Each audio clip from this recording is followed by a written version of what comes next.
Welcome to the Apartment Operators Podcast, where you can learn from experienced operators what it really means to be an apartment operator. No fluff, no sugarcoating, just the raw, unfiltered truth of the ups and downs of operating multifamily communities. Hey everybody, welcome back to the Operators Podcast, and today we have a little bit of a different format. We have Kenny Wolfe here. Hi Kenny. Hey Joseph, how are you today? Awesome, thank you for being on the show. Well, thank you very much for having me. Absolutely. So Kenny's going to give us a couple of minutes, just a little bit about who you are, what's the portfolio looking like these days, how does the organization look like? Sure. Okay. Well, good. So we Wolf Investments. We'll be up to about 4,000 units by the end of the year. We're in 4 different states: Texas, Oklahoma, Louisiana, and Ohio. And we're in multiple markets in Ohio and Texas. So that's what the size looks like.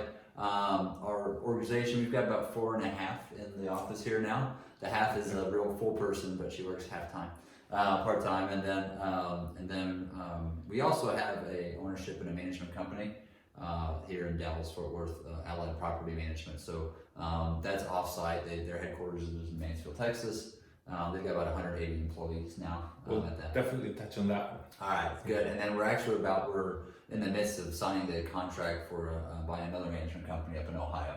So we're trying to bring that in-house and then start vertically integrating even more than what we're doing now. That's phenomenal.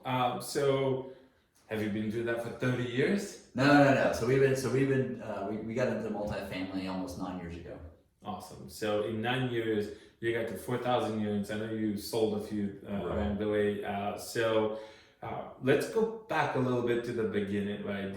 You obviously didn't start with owning a property management company. So did you use third party? We did, yeah. We used third party for a while there. I got frustrated, and then so my option was to either build one or to buy one, and buy one was a much way better way to go. So what was the trigger for you? Because we talked to a lot of operators, and some of them are still using third parties, some of them swear by third parties, and some of them are, like you said, frustrated and ready for the next step, but they're on the verge. So what took you over that threshold? So I finally got fed up because I would have to correct their accounting every month, and they wouldn't listen to me. And so I said, okay, well, if they don't listen to me, go buy one, and then they will. They kind of have to. So that's kind of what triggered the big jump to do it. I think we get a better product by doing that. Management companies there's a lot of mediocre management companies out there. It's a very fragmented business. So it's also a way for us to put our touch on a management company, make it that much better than anybody else. Yeah, and for the audience, it kind of goes back to a theme we hear a lot with control and brand control and quality control and getting things standardized across all of the portfolios. So we're hearing the same things from you.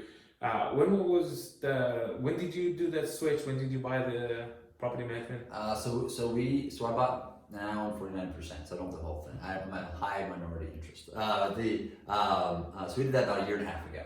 That's when we made the jump. So tell us a little bit about the changes that you've seen happening in your properties since you did that switch. Right. So part of Tina with Allied to grow that management business, and by teaming up, we were able to hire better talent. And so our CFO at Allied was the CFO for the Crow Family Trust for 20 years. So that's kind of accounting level we have now. No one can touch our accounting. Yeah. We've got the best. And then we just hired a executive VP of operations from Lincoln Property Group. So we're all the profit we make at Allied right now is going back into hiring better people. So that's one thing is we can direct, not we can direct hiring the best people and doing the best practices. I think our reports look good because I said I had it from an investor point of view. Okay, this is what I want to see. This is how it should look. These kind of things. So I can make my suggestions as an investor on the investor side too. So how does it look like in the field, right? Is it better occupancy? Is it higher rents? Is it better customer satisfaction surveys? What does the properties feel by you owning a property management company? So my accounting my background is in accounting. So that's number one. If you're an investor or an operator, asset manager, and you can't trust your accounting, you're flying blind. So to me, that was a big deal. So now I 100% trust our financials. Because now we've got the best guy in there. And then also too, now we're seeing, by hiring that Lincoln Property Group guy, now we're seeing like, okay, this is how the big boys do it. This is how the institutional guys run their stuff. So we're getting better practices than what I've seen in some of the other third-party operators that are are probably twice our size. So I think by hiring those outside guys that have kind of more institutional level experience, we're getting that institutional level quality in the reporting and on the regionals and the management side, property management side, as an institutional, but we're still, but folks are still able to call up the CEO and get on the phone. Yeah. So it's kind of that balancing act that we're trying to do. Okay. Yeah, no, because that's something we hear a lot from other operators is the Goldilocks kind of thing. We want not too small, but not too big. Right? So it sounds like with your company, your investors basically are getting a big company systems, processes, but a small company attention. Kind of feel right.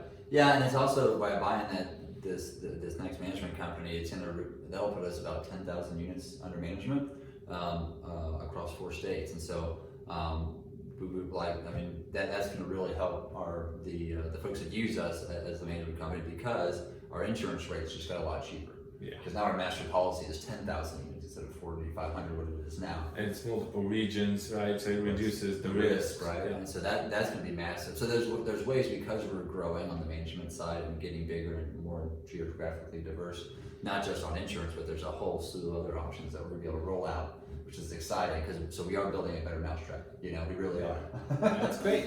So let's talk about the asset management, right? You guys still buy properties, you raise money from investors, so asset management is still part, even though you own the property management, asset management, somebody needs to hold them accountable, sure, right? For sure, yeah. So how does that look like today in your organization? Who does that, and how did you used to do it? I'm guessing you used to do it yourself, right? Yeah, right. And how did you transition, right? Because we talked to a lot of operators that are still in the phase where they are the asset managers, right. And you've done the transition. So let's go from where you used to do it to where it is right now. Sure. Yeah. It used to be like a one-man band, like everybody starts out. But we started hiring people. So here in the office, I first hired a marketing / assistant, digital marketing, because I'm not good at digital marketing. So that was a big deal for me to be able to add that touch for social media and all that kind of stuff. And then the third hire was an asset manager. So I could start training him up on how to or how I asset manage, or how I and kind of pass that off on him somewhat. I'm still pretty involved with that. I'm going to make platinum status on American this year by flying around, but he does a lot of it, which is great. He's in Little Rock today, checking out some stuff for us. So it's good to have, we can cover more ground that way.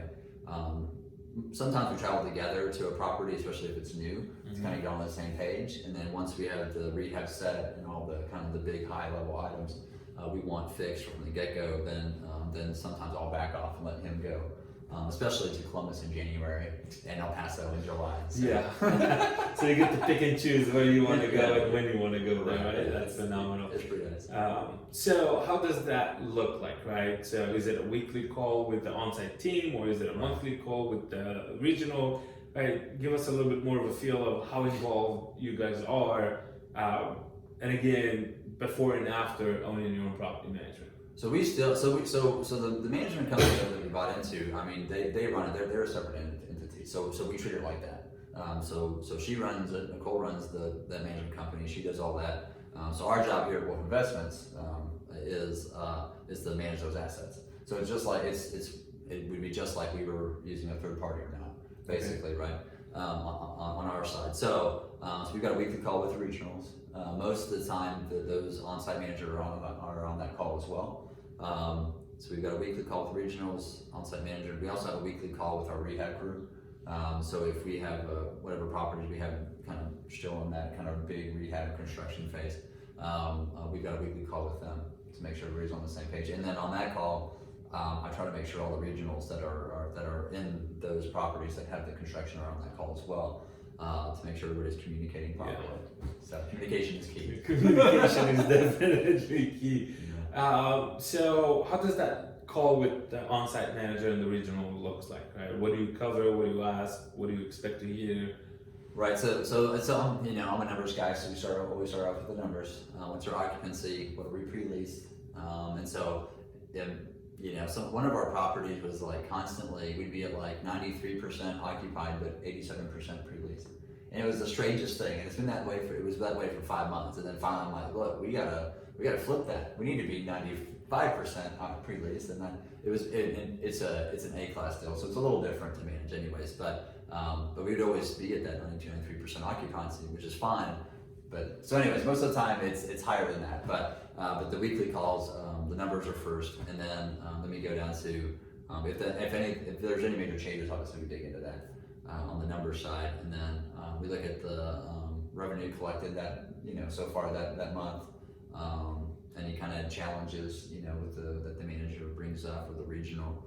We try to really promote that like there's no right answer, there's no wrong answer. We just need to know the exact information and then just deal with it, right?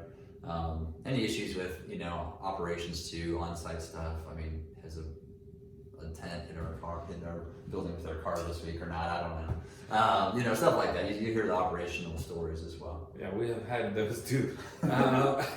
So no, it's a really good point, and I think you kind of said it as an off remark, but it's really important, right? Those conversations, when you have the on-site manager online, sometimes they feel intimidated, right? The asset manager or the ownership is on the line, and they might not be open, and they need to know that no matter what they say, right, we're not there on the call to scold anyone or to punish anyone. We're there to try to figure out how we can do better. Right. So even if the property is not performing the best, right, it's all about what can we do better, right? And what's the feedback you're hearing from the applicants, right?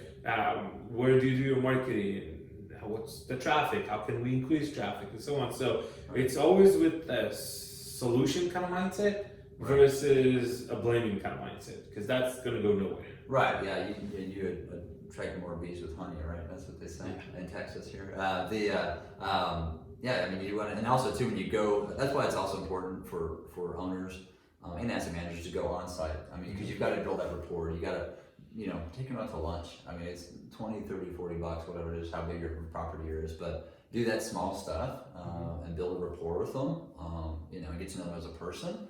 And then usually that's going to pay off dividends because they're going to put in the extra work. They don't want to disappoint. They like you if you're a nice guy or girl. But that kind of stuff builds that rapport. So that way you've got that when you do have those weekly calls and we dropped 5% on occupancy this week. They're more comfortable saying that and said and then they follow up like, okay, this is how I'm going to fix it, right? Yeah. So that's what you got to build that rapport with the on-site team. Yeah, it's a trust thing, right? They're gonna trust that if they say something bad, it's not gonna immediately cause them to lose their job. Right, exactly. So okay, well that's great. Now you guys do a lot of value add, right? So tell us, a few things that you like to do in a value add that really helps push either occupancy or income up. Everybody knows that you do value add, you get rents, right? But what other values do you provide, or how do you interact with the resident that help you with that? Right. So obviously, I was going to tell you with like the backsplash and the appliances and all that kind of stuff. Stuff that we like to do, kind of give them that extra little touch, is like at one of our higher end properties up in Columbus on a renewal. We let them say, hey, if you renew, no cost to you. We'll do a USB outlet wherever you want it in the unit. So most of the time it's in their bedroom or in the kitchen. We had a whole. My vote was to put in the kitchen when we first had this call, but then the other was, well, I think I would want it in my bedroom. We're like, okay, well then let them choose. It's that's even better. They'll really like that. Make it their own. So it costs us like, I don't know, those USB outlets are pretty cheap, $10-12. Yep. Our guy in-house installs it, but it's that little touch you can give them where you're bringing big value to their life by that small little outlet. Yeah.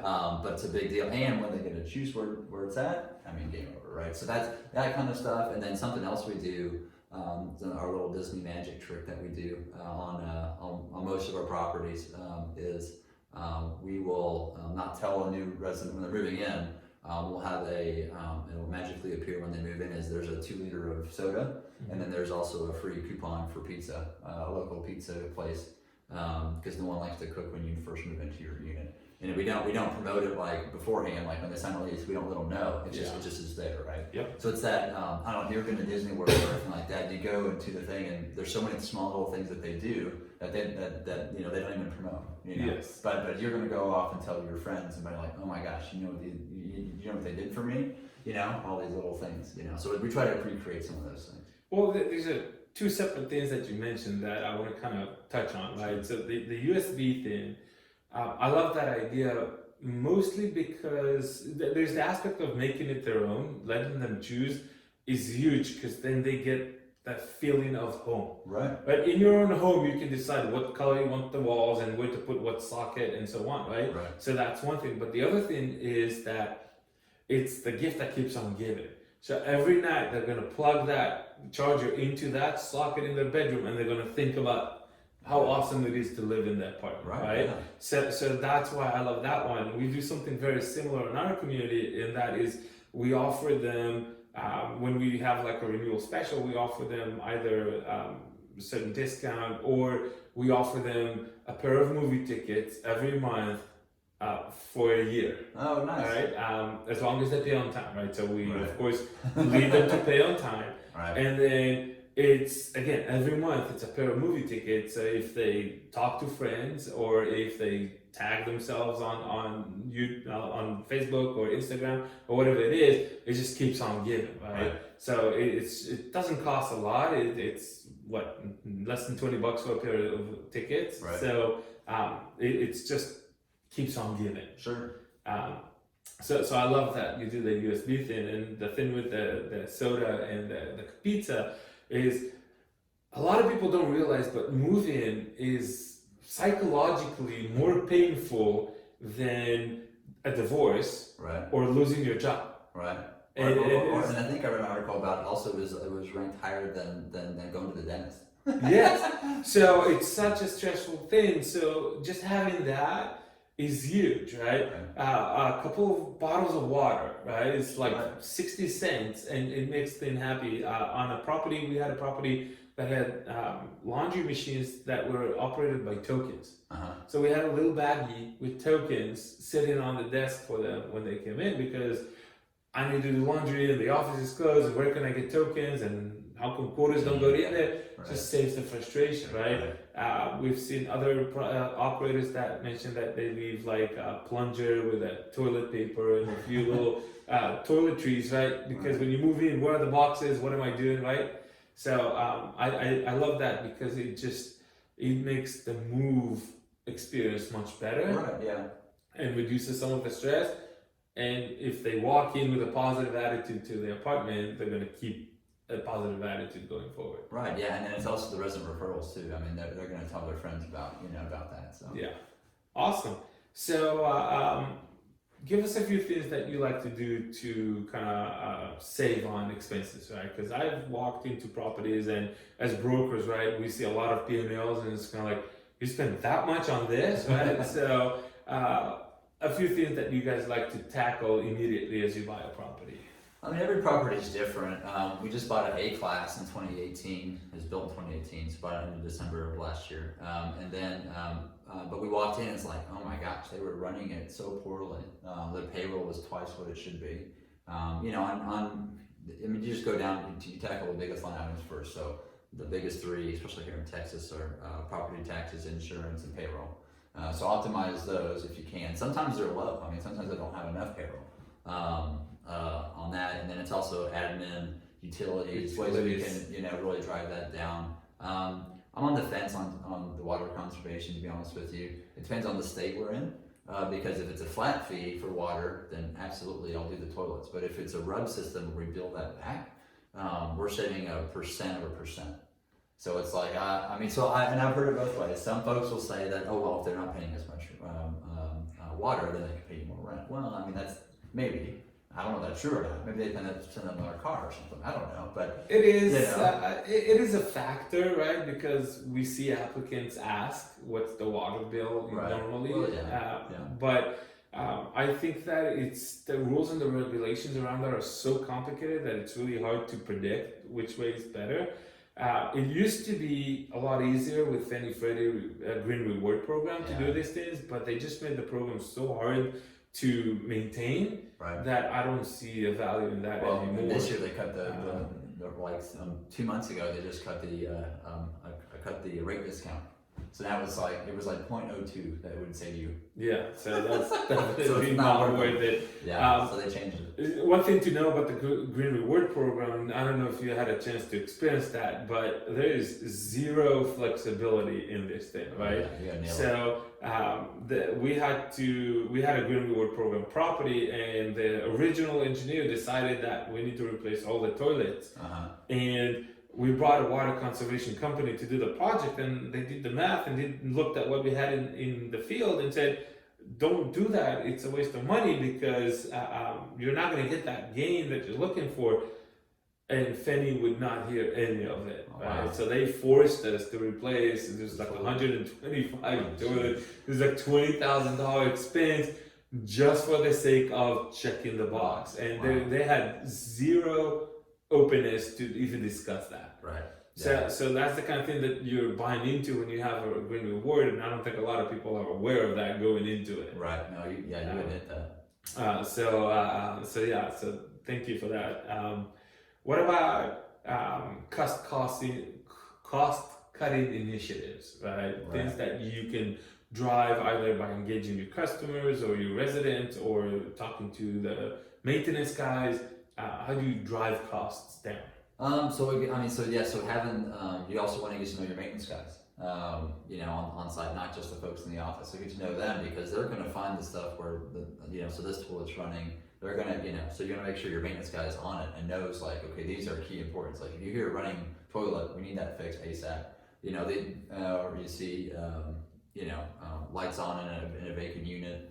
Or any of your vacants, you want to set the AC, especially in Texas in the summertime, higher than you would if you were living in there. So that it's those small little things where we had a property in Shreveport we took over in April. His electricity was just astronomical. They said part of it was because you get pretty high vacancy. But we knew a part of it was that because we walked in when we did the due diligence, those vacants were at like 68 degrees. And this is 400 units, and he said he's supposedly 60% occupied. And I say supposedly because it's a whole nother conversation. But so 40% of the units were vacant, and he had them on 68, 70 degrees. And so we go in. So we went through the first month, and we walked every unit, but then all the vacants we adjusted the AC up obviously, and we saw a $9,000 decrease in the electric bill by doing that stuff. Yeah, we had very similar situations, and it's kind of like we tell our managers that they have to walk the vacant units every week because of those running toilets and the ACs, and it's kind of like, and I still walk in every once in a while, and the AC is blowing at 60, and it's kind of like, what? Well, I was there last week. Oh yeah, the guys went in there to do something. Right. So the guys forgot to turn it back on. It's like, okay, that's why you walk your units every week, right? I've walked into vacant units where there's an active leak going on, right? Destroying something. And that's really where it doesn't have to be the manager walking every unit every week, right? But you can split it between the manager and the assistant or a leasing agent or the maintenance team, right? And don't just open the door, check the box, right? Just actually walk in, look at the showers, right? It makes a ton of difference. Like you said, $9,000 in electricity is huge. People underestimate toilets, the running toilets, but a running toilet can bleed thousands of gallons a month, just by continuously cycling. So that's a lot of money, especially if you're not in certain areas. If you're in the outskirts, in the secondary markets, water can get really expensive. So we like to keep track of these things as well. Right, yeah. We've got property in El Paso, so water's pretty high out there. So So what would be a good advice to a guy that just get or a girl that just get into this business, right? That they found a good property, they're raising their money, they're about to get into that. I one of the big themes we have with this podcast is everybody talks about the sprint to get to the closing table, but nobody talks about the marathon that comes after, and that's what this podcast is all about. So what would be a good advice for someone that is just about to enter the marathon phase? So if you just bought your property, I mean, so for me, we just bought one on Friday in Columbus. I usually fly up about a week after close. I am not there on the day of close, and some folks think that's strange, but I don't want to get in the way. If I'm there, you know, the day of close is crazy because they're trying to because wires usually don't hit till 2:00. So that means they got 3 hours to get a handle on this property, and at least enough to lock it up, and so that they're going through all the files, putting those into the computer system, and it's crazy the first week. And sometimes you walk in and the office is empty. There's no furniture. There's no computer. Right. Yeah. So I let them all handle all that. So I don't show up till a week after. A week after I show up, we go through. And we've already before we buy it. Actually, we've already gone through, and I've worked with the regional manager for the most part before we buy it, and we talk about all the things we want them to do, or the construction crew. So they already kind of know those bids, and so then the week after I show up, a lot of that time we already have the bids for everything, and we can just start doing our final approvals on there, which is helpful because that gets you going that much faster. We always rebrand every time we buy a deal. It's our kind of personal touch, but choose that quickly upon takeover, so that way you get your logo going, the new signage, all that kind of stuff. It kind of just sets the tone for the new manager. So who makes that decision? Because that's a conversation I had with a few operators, and everybody's a little bit different. So who decides what's the new name, what's the new logo look like, and so on? So I kind of pride myself as the apartment whisperer. So I like just go to the property, and it just typically a name just comes to me. Sometimes, like in El Paso, we're trying to use the word agave in all of our properties to kind of have a low regional or a brand out there. Yeah. Like in Columbus, all of the two prior ones we had bought were PV, so Ponderosa Village and Parkview Apartments. So this next one, it had to be a PV. So with Park Vista, the regional manager, Barbara, shout out to Barbara. Barbara came up with that one. So Barbara did a good job on that one. She picked that one. It's on Vista View Road. So that's pretty easy on that one. Okay, well, for the people that raise money with investors, I found that it's really cool for the investors if you get them involved in the process. So on one property, we chose the name, so we let them choose the logo. We give them like 2-3 options, and they got to vote on the logo. On another one, we let them vote on names, right? So it's kind of like it helps engage it a little bit with the investors. But you also have the full control of what the options you provide, right? So it's not going to be really crazy names or crazy logos. Have to rein some of that in. Yeah, but it gets a little bit more engagement, so that's cool. So I want to try to get a little bit more from where you are right now, right? What are the things that the people that haven't gotten to where you are right now don't know that they don't know? Right. When it comes to scaling, when it comes to what did you bring in-house, for example? So property management is one of the things you brought in-house. Right. Were there any other functions that you brought in-house? We own part of a tower company now. So that's nice, obviously, when we close on stuff. We got to spend that money anyway, so might as well own it. So that, working with that insurance on that piece, that's going to be massive for the management company side. Because one, we can offer a lower rate to all of our folks, but two, we figured out a way to keep the deductibles to $25,000, which is tough now. This year they really popped up to $1,500. Some of them are even $200 now, depending on what you got and where you're at. So for us to be able to figure out a way to keep that to 25 as opposed to 50, 100, whatever it is now, that's going to be massive.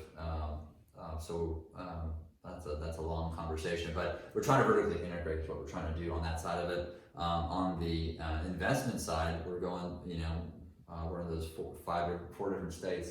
Bought a lot in El Paso recently. I'm trying to buy up all of Cleveland, Ohio before everybody else figures out, so don't tell anybody. We're trying to build those markets now because I think they're about to turn. We're doing our first, we're wrapping up our first ground up development deal here in Dallas-Fort Worth. And then we're about to kick off another one here in town too. And we're doing that because we're selling a property. I don't want to say where because it is in Texas. We're selling a property, and it's 1968. You know, they're paying north of $90K a door. Wow. On the deal. So, but they for this new development we're working on, it's gonna be 88 units, brand new A class, and we're gonna be all in for 105 a unit. That's phenomenal. So I'd rather have an A class for 105 than that. So DFW right now we're focusing on seeing if there's any strategic spots we can build. We don't want to build at 121 the tollway. That's obviously that's too Well, that's too busy. That's too Anything busy. on the 120. So there's definitely some these of those days, spots in DFW, but this is kind of in the growth path of DFW. So that's why we get the land so cheap. So that we're doing that, and then another out of the box kind of deal we're doing in the multifamily side is we're about to go to contract on a property in downtown Cleveland. It's a historic office building. So we're going to convert that to multifamily. So it's a redevelopment project. Oh wow! Yeah, It's got a lot of those. Yeah, it's got a lot of moving parts because we're going to get historic tax credits from the state and federal government, and then also it's in an opportunity zone. So it's got all those kind of there's a lot of moving parts on the financial side and tax wise. These are also high rises, right? Yeah, so that one is, yeah. So this is it's 11 stories. 11 stories, right? Yeah. So we looked at one of those projects, and then that is really one of those things that you don't know what you don't know. Right. It's kind of like I had a conversation with a friend that is doing this thing. And it's kind of like, yeah, well, when you need sheetrock for the 8th floor, you gotta coordinate a crane and pop a window up and stop traffic so you can bring at 2 a.m. a crane to load up all the sheetrock. The 8th floor is like, okay, yeah, things I don't know that I don't know, right? If you don't know, yeah. So it's definitely, I'd love to hear more about that project and some other opportunities. It's definitely going to be an interesting one. Right. But again, these things are located at phenomenal locations downtown where there's not a lot of residential opportunities, right? And people always want to live downtown. So these usually are very successful if they're done right. Yeah, we're teaming up with the local construction company up there in Cleveland. They've done 9 of these now. They're working on Danny Gilbert's right now. He's the owner of the Cavs. Yeah. So I got to tour his redevelopment deal in downtown. It's amazing. Awesome. So Dan bought 1 million square feet. And I say Dan like I know him, but yeah. Dan bought 1 million square feet and was redeveloping it to multifamily. We bought 56,000. So a little bit different, but we'll catch up to Dan. We'll catch up. Yeah. It's always good to have a goal, right? Right. Yeah. It's good to chase it. Awesome. So I really do appreciate your time. It's phenomenal, and your experience is amazing. We can talk for hours, I know. Right. If you could have gone back in time, I ask that to all of my guests, right? And tell younger Kenny, no, you can't tell them 2009 is the bottom, right? So other than that, right? What would you tell yourself? So I started investing in multifamily when I was 28. I wish I would have done it obviously earlier. Everybody probably says that. So that's the gimme. I'm very glad I started with 76 units and nothing lower than that. So I went from 0 units to 76 as a syndicator. We invested passively twice before that, so I think that was a good move as well to kind of learn the ropes. But buying that bigger property where I could afford full-time property management was key to scale it as fast as we did. Because if you buy the smaller unit, you can't afford the full third-party property management, so that means you're going to be stuck in the day-to-day at some level. Yeah. Maybe you're doing the accounting, there's different levels, but that's been key to be able to scale it so fast. Yeah, and I found that a lot of people are attracted to the 20, 30 units range, and to me, 30 is a very challenging size.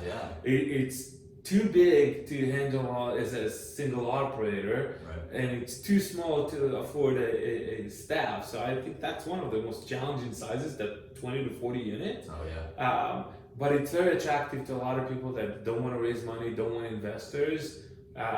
It's still manageable for some people to pick up something like this with a relatively lower investment. So that's and there's pros and cons. Challenging. I've always enjoyed having investors, to be honest with you. So I never understood that. But I know some guys that did that. They went from I think he went from 11 to 16 to 32, all with his money, and then kind of grew it that way. And so he's got maybe 1,500 units that are all his. Yeah. Which is good, but I mean, how big it takes a lot longer, and how bigger could he have gone? What kind of projects could he have taken on had he teamed up and bought a much bigger building and bigger assets and all that. So I think it's better to syndicate, bring a group of investors together so you can buy a bigger, better asset. But I'm biased. So, yeah, of course. Okay, well, thank you so much, Kenny. Where can our audience find you? If they have any questions, if they want to reach out, if they want to invest with Wolfe Investments, sure. How can they find you? So we are wolf-investments.com, so WLLFE, right there, I guess, -investments.com. That's the best way to get lit in. There's a subscribe button, so if you hit that, put your name and email, it'll get you on our on the email list, and then it'll prompt you for a phone call or a meeting with me as well too. So to get you on the full investor list, access to the investor portal. We're on Facebook. We got a YouTube channel, LinkedIn, all the social media stuff. We try to stay pretty active in. And then we also host 3 times a year conferences, the MFIN conference. So next one's February 8th in Houston. We'll have about 400 people there. Speakers from all over the country fly in. We've got vendors who do an education series. And the best part, there's no like $30,000 thing to buy at the end. Oh, There's just education and networking. There's no table at the end of the There's no like bright light on you to like buy something. This is just education networking. This past year we did it in Houston, LA, and Boston. We just got back from Boston in early October. So we're going to do it again in Houston and hit West Coast and East Coast again. So stay tuned for that. But that's mfinvestornetwork.com. Awesome. We'll put all the links in the show notes for everybody. Yeah, so that's a great way to kind of get to know folks and meet folks that are in the industry.